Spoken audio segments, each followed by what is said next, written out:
বয়সটা শুনে যান। তুমি কোনো সময় তোমার বোনের ভাগ্নিদের ভাতকে ভারী মনে করো না।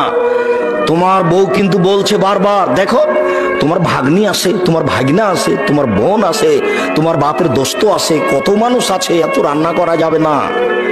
এই বলে তোমার বউ তোমাকে বলতে পারে, তুমি শোনো, একদিন আল্লাহ তোমার রুজি দিচ্ছিল শুধু তোমার হাতে, তারপর বিবাহ করলা, তোমার হাত দিয়ে এবার দুইজনের রুজি হলো। তোমার একটা ছেলে হলো, তোমার হাত দিয়ে তিনজনের রুজি হলো। একটা মেয়ে হলো, তোমার হাত দিয়ে চারজনের রুজি হলো। ভাগ্নে এসেছে, 5 জনের রুজি হলো।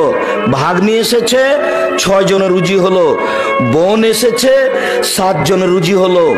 ভগ্নিপতি এসেছে, 8 জনের রুজি হলো। তোমার হাত দিয়ে আল্লাহ ব্যবস্থা করছে, তুমি করো, আল্লাহ বরকত দিয়ে দিবে।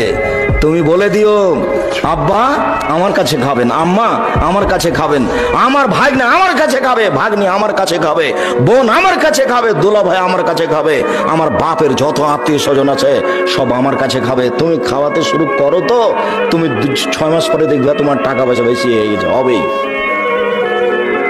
এর নাম বরকত। মন সংকীর্ণ করো না। বহুদিন আগে বলেছি, তোমার বউকে হতে হবে তোমার মায়ের স্বভাবের।